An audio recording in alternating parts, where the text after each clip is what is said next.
Bismillahirrahmanirrahim. Assalamualaikum warahmatullahi wabarakatuh. Alhamdulillahilladzi arsala rasulahu bil huda wa dinil haq liyuzhirahu 'ala ad-dini kullihi walau karihal kafirun. Asyhadu an la ilaha illallah wahdahu la syarika lahu wa asyhadu anna Muhammadan 'abduhu wa rasuluh. Allahumma salli ala Muhammad wa ala alihi wa ashabihi wa man tabi'ahum bi ihsani ila yaumiddin. Amma ba'd. Hadirin hadirat Bapak Ibu sidang jemaah zuhur yang berbahagia. Bersyukur kita kepada Allah Subhanahu wa taala dalam limpahan rahmat karunia-Nya. Dengan izinnya pada kesempatan yang berbahagia ini, Allah masih memberikan kita kesempatan untuk kembali melaksanakan salat fardu zuhur secara berjamaah. Mudah-mudahan tentunya kita berharap amal ibadah yang kita lakukan diterima oleh Allah Subhanahu wa taala. Salawat beruraikan salam dan curahkan pada baginda alam Nabi Muhammad sallallahu alaihi wasallam. Hadirin Bapak Ibu sedang jemaah yang berbahagia, sebagaimana yang kita sampaikan pada pekan lalu, bahwa sesungguhnya Islam itulah agama yang sangat sempurna, yang ia tidak hanya mengatur bagaimana kita melakukan ibadah mahdhah kepada Allah, tapi Islam juga mengatur bagaimana muamalah kita sesama manusia. Maka selain disuruh kita untuk beribadah dalam bentuk ubudiyah, maka salah satu di antara tugas kita adalah mencari rezeki. Mencari rezeki itu akan mendatangkan ibadah ketika niat yang kita pakaikan memang karena Allah. Karena di dalam hadis Nabi mengatakan innamal a'malu binniyat wa innamal likulli imri'in ma nawa. Segala sesuatu itu tergantung kepada niatnya dan manusia akan mendapatkan pahala sesuai apa yang menjadi orientasi ibadah tersebut. Maka sidang jemaah yang berbahagia, walaupun demikian tentunya ada aturan-aturan hukum yang berlaku ketika kita berdagang. Karena sesungguhnya di antara aktivitas perekonomian yang paling banyak kita geluti hari ini adalah berdagang.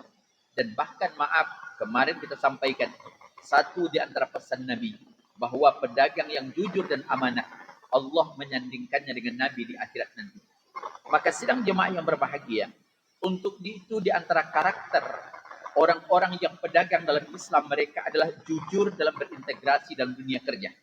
Sebagaimana yang diungkapkan oleh Allah dalam Al-Quran, ya ayyuhalladzina amanu taqullaha wa qulu qawlan sadida.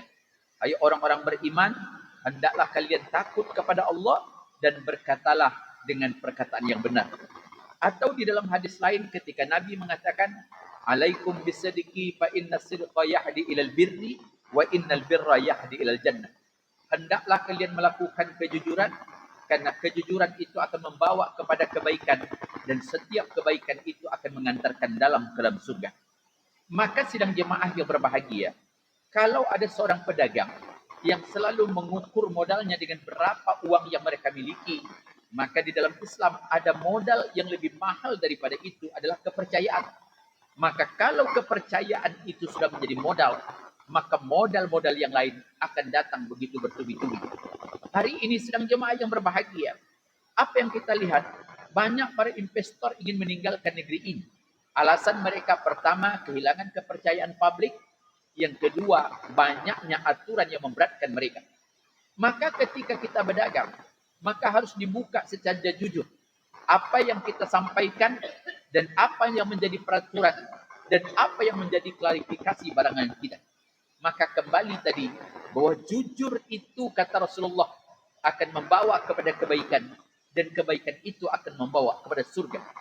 Ketika ada pedagang yang jujur, maka pembeli akan banyak. Ketika pembeli akan banyak, maka insya Allah investasi, kemudian keuntungan dari investasi itu akan mengalir sedemikian rupa. Yang berikutnya, kalau kejujuran diperintahkan, maka yang dilarang adalah penipuan. Apa yang pernah diungkapkan oleh Allah dalam Al-Quran, surah Al-Mutaffifin. Mungkin surat ini berkenaan dengan orang yang selalu menimbang. Apa yang dikatakan? Wailul lil mutaffifin.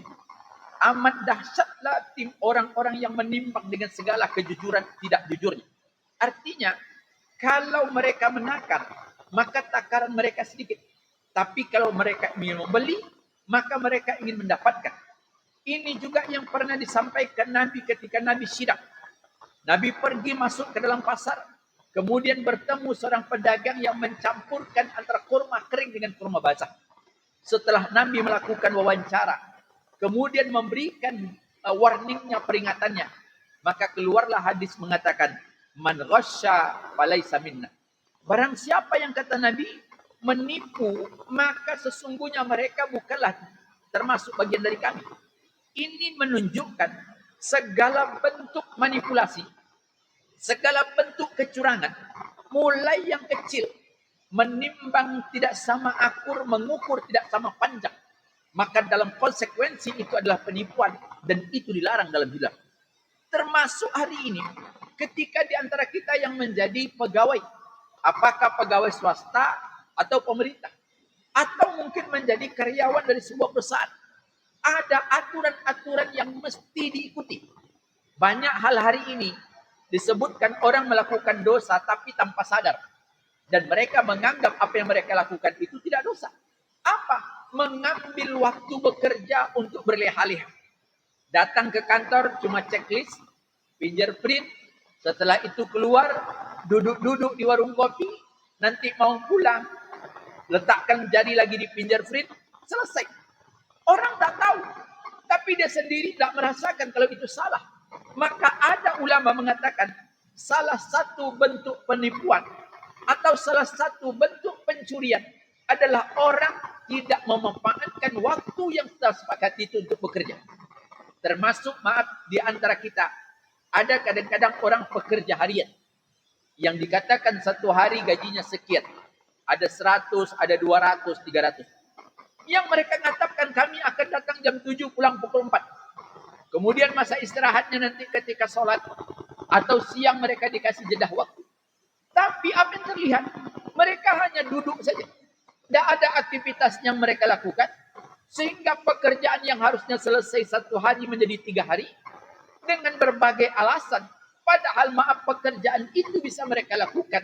Maka dalam Islam ini termasuk di antara konsep penipuan yang dilarang oleh agama. Maka sidang jemaah yang berbahagia, inilah yang banyak. Atau ada di antara orang-orang yang hari ini melakukan penipuan terhadap rekan kerja. Atau maaf mengirimkan barang yang tidak sesuai dengan apa yang dia publikasikan. Sekarang kan dunia kita, dunia digitalisasi, di mana orang-orang menjual beli secara online. Kadang-kadang maaf barang yang ditampilkan di media publikasi, mereknya lain, barangnya lain. Kemudian yang mereka kirim berbeda.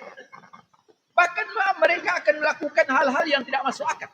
Tapi bagi mereka apapun itu mereka lakukan hanya untuk mendapatkan satu keuntungan. Perlu kita ingat segala sesuatu yang didatangkan dengan cara yang haram, maka tidak ada yang paling berhak menikmatinya di akhirat kecuali api neraka. Nabi mengatakan kullu lahmin nabati min haram. Setiap daging yang tumbuh dari yang haram, kata Rasulullah, tidak ada yang paling berhak untuk menikmatinya kecuali api neraka. Di dalam itu setiap karyawan juga menjadi memegang rahasia. Setiap kedai, setiap usaha biasanya ada hal-hal yang sifatnya rahasia. Yang namanya rahasia tidak boleh diceritakan sesuai dengan kesepakatan. Bahkan kalau ada orang mengkhianat, maka mereka disebut dengan orang munafik. Maka dalam hadis Nabi mengatakan ayatul munafiki salatah. Tanda orang munafik itu kata Rasulullah ada 3. Satu dikatakan idza haddatsa kadzaba. Kalau dia ngomong, dia berbohong. Kemudian wa idza wa'ada akhlafa. Kalau dia berjanji, dia ingkari. Kemudian kalau dia amanat, dia menjadi pengkhianat. Banyak negara-negara yang hancur. Bukan karena musuhnya yang banyak. Atau bukan musuhnya yang kuat. Tapi ada spinasenya. Ada mata-matanya. Yang bahkan di dunia ini untuk melumpuhkan sebuah negara. Negara lain sengaja memperalat orang dalamnya. Dengan menjanjikan uang yang sebanyak-banyaknya. Kemudian mereka mendapatkan rahasia intelijen yang semestinya tidak bisa diberikan kepada orang lain. Maka sidang jemaah yang berbahagia. Mengapa ada perusahaan tutup? Mengapa ada perusahaan yang kadang-kadang tidak bertahan lama, kolap di tengah kemajuan teknologi? Karena maaf, rahasia perusahaan itu dibocorkan oleh orang dalam. Dan apabila itu menjadi masalah, inilah hal-hal yang luar biasa. Ada satu ketika, Cina sebelum maju seperti sekarang ini, apa yang terjadi? Cina membeli sebuah pesawat yang tak terpakai lagi di negeri lain. Dari Ukraina, dibelinya sebuah pesawat, dibawanya ke negerinya. Dengan alasan itu akan jadi riset. Tapi apa yang terjadi? Cina membuka seluruh onderdil pesawat Amerika. Kemudian dibuatnya dengan KW yang sama. Tapi akhirnya sekarang pesawat dan teknologi Cina hampir mengalahkan yang namanya Amerika Serikat. Dari mana dia dapatkan? Amerika Serikat pernah menghancurkan pesawat F-13-nya ketika dia berperang dengan Iran tahun 1979. Mengapa demikian? Alasannya, kalau pesawat itu tidak dihancurkan, maka Iran akan bisa mencontohnya. Itulah yang dipakai oleh Iran hari ini. Seluruh pesawat dihancurkan sehancur-hancurnya. Tidak ada satu onderdil pun yang tidak dihancurkan. Karena ditakutkan suku cadangnya akan berpindah. Tapi kelicikan Iran pun dapat mencontohnya. Dan itu hari ini seperti senjata makan tuan. Itulah dinamika kehidupan manusia. Maka di dalam berdagang pun akan ada yang namanya pengkhianatan. Maka orang mengkhianat itu dalam Islam adalah orang munafik.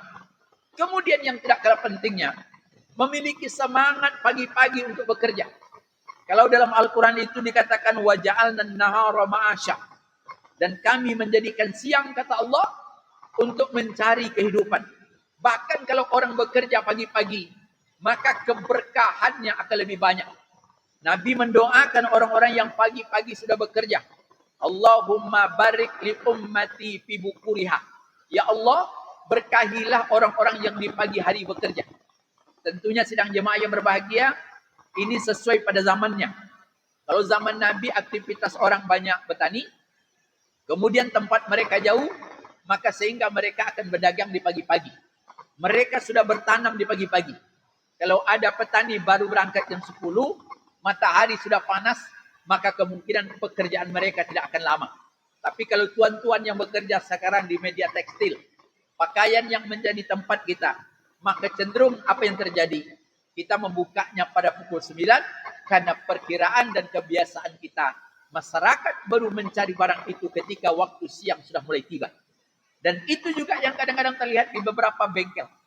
Lihatlah bengkel yang dikelola secara profesional, atau bengkel yang dikelola secara pribadi. Biasanya kalau yang kurang profesional, dibukanya jam 11 siang. Sementara bengkel orang-orang resmi, dibukanya jam 8 pagi. Artinya ketika orang sudah pergi ke bengkel resmi, barulah bengkel yang biasa dibuka. Di mana keberkahan yang didapatkan? Orang sudah pindah, orang sudah menikmati barang. Pada saat yang sama, kita baru memulai. Maka dalam Islam, jangan sampai kita tidur tidak bangun di pagi hari. Inilah Bapak Ibu sedang jemaah yang berbahagia. Persoalan yang rumit hari ini dengan anak-anak kita. Gen Z atau generasi Alpha sekarang. Dibaliknya waktu. Malam menjadi bangun, siang dia menjadi tidur. Inilah kehidupan anak-anak kita hari. Dan itu tidak bisa dinafikan. Bahkan maaf, malam seperti siang, siang makin malam. Kemudian apa yang tak datang kalau bukan penyakit? Dari mana keberkahan akan didapatkan? Maka tentunya yang tidak kalah penting, yang kita ingatkan ketika kita bekerja untuk mencari rezeki, jangan meninggalkan ibadah.